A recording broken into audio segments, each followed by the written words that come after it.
बंगाल के साथ असम, तमिलनाडु, केरल और पुदुचेरी में भी चुनाव हो रहे हैं। बंगाल छोड़कर बाकी राज्यों में तकरीबन 23 अधिकारियों का तबादला किया गया, लेकिन सिर्फ बंगाल में ये नंबर था 483।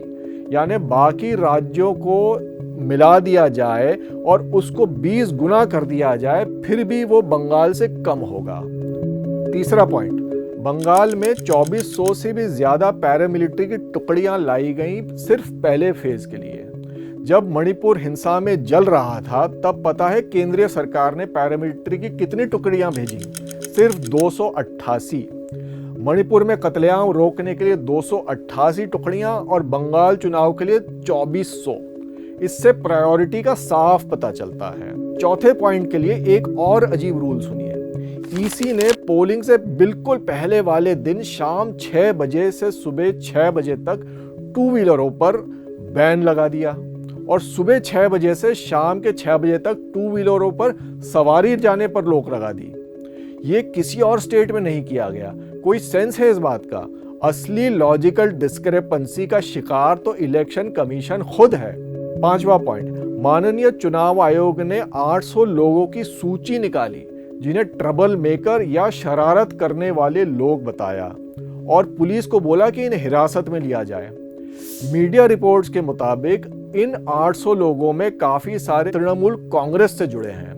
वो तो इस पर कलकत्ता हाईकोर्ट की रोक लग गई, वरना पूरी तैयारी थी कि वोटिंग से पहले लोगों को अंदर कर दिया जाए। आखिरी पॉइंट, टीएमसी के साथ काम करने वाली पॉलिटिकल कंसल्टेंसी आईपैक के खिलाफ चुनाव से बिल्कुल पहले ईडी की रेड की गई और उन पर भी दबाव डाला गया। तो इन 6 पॉइंट से बात साफ हो जाती है कि बंगाल में चुनाव तो हो रहा है, लेकिन लोकतंत्र की धज्जियां उड़ाई जा रही हैं।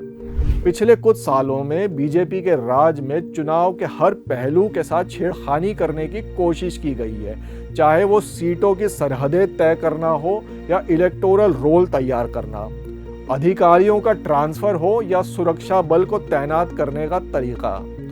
नफरती भाषण होते हैं, चुनाव के बीच में सरकारी कैश ट्रांसफर होते हैं, लेकिन चुनाव आयोग को आचार संहिता याद नहीं आती। और फिर वोटिंग वाले दिन भी कुछ वोटरों को धमकाने की कोशिश की जाती है, लेकिन कोई कार्यवाही नहीं होती। बंगाल के चुनाव में सवाल तृणमूल या भाजपा का नहीं है, ये इससे भी कहीं ज्यादा बड़ा हो चुका है। मुद्दा ये है कि भारत में अब से चुनाव हक देने के लिए नहीं, हक छीनने के लिए करवाए जाएंगे क्या? हम ये सवाल पूछ पा रहे हैं हमारी एडिटोरियल आज़ादी की वजह से। इसमें हमारी ताकत बनिए, द क्विंट का मेंबर बनिए।